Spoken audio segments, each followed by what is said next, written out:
Assalamualaikum warahmatullahi wabarakatuh. Saya Rosida Wahyuni dari kelas A32.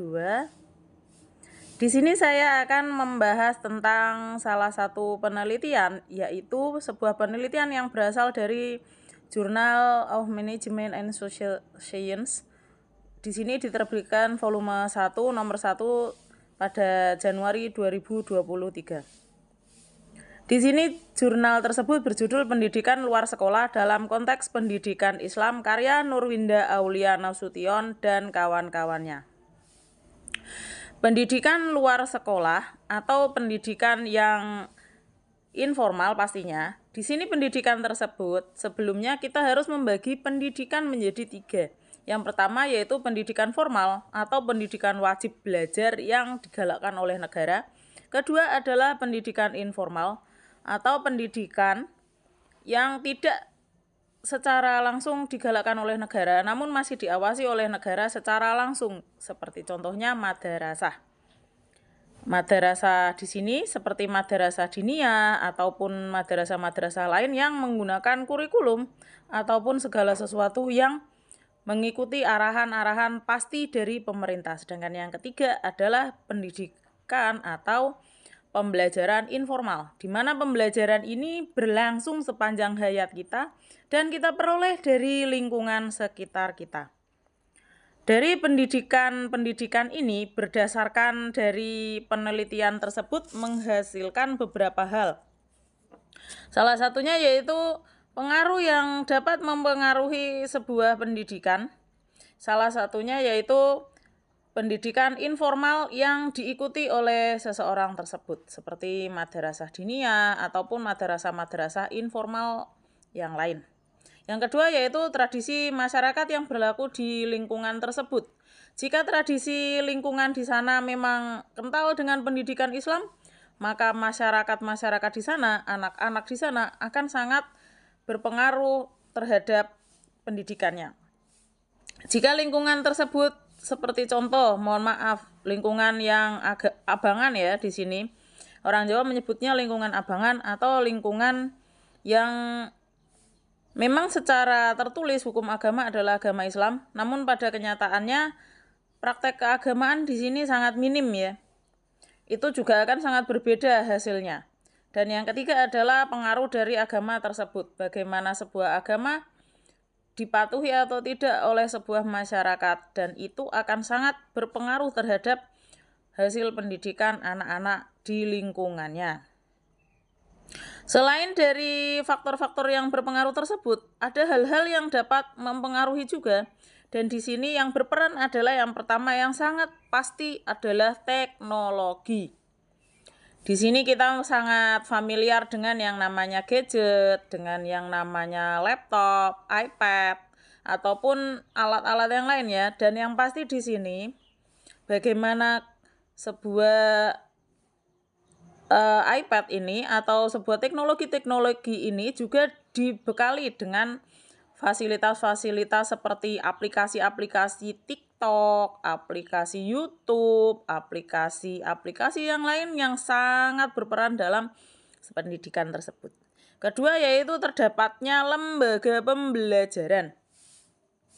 Pembelajaran di kampung, di kota, ataupun mungkin mohon maaf ya, yang terkenal dengan wilayah 3T, tertinggal, terdalam, dan wilayah yang pastinya di sini wilayah-wilayah tersebut sangat kurang dengan pendidikannya.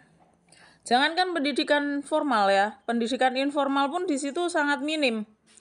Dan juga selain adanya terdapatnya lembaga-lembaga pembelajaran tersebut juga program belajar. Program belajar yang pasti digalakkan oleh masyarakat belum tentu akan sama hasilnya dengan program belajar yang ada di kota. Karena orang kampung pada dasarnya pembelajarannya sangat minim, apalagi untuk kampung-kampung yang sangat jauh dari mungkin beberapa pemuka agama, di situ kan jarang ya. Jadi kita pastinya akan sangat berbeda hasilnya dengan ketika sebuah wilayah terdapat banyak program-program belajar yang mendukung mereka. Kemudian yang berikutnya adalah acara belajar. Biasanya kita yang namanya anak-anak itu kan sering ya setelah maghrib itu memiliki program belajar yang dapat mendukung pembelajaran agama. Contohnya yaitu yang namanya TPQ atau tempat baca Al-Quran. Jika sebuah wilayah di situ sudah menggalakkan yang namanya TPQ itu biasanya terdapat setelah sholat tertentu seperti maghrib atau setelah isya, setelah asar, setelah subuh. Acara-acara belajar semacam ini akan sangat berpengaruh terhadap hasil pembelajaran atau bagaimanakah anak-anak di lingkungan tersebut. Bukan hanya anak-anak, tapi juga bisa jadi pendatang yang berbeda ya. Karena tidak semua orang itu sama. Contohnya pendatang dari luar wilayah yang memang pengetahuan agamanya berbeda dengan orang yang asli daerah tersebut. Maka pendatang akan sangat terbantu jika ada acara-acara pembelajaran yang seperti TPQ tersebut. Lalu yang sangat-sangat berpengaruh yaitu yang terakhir adalah aparat yang bermitra dengan lembaga masyarakat.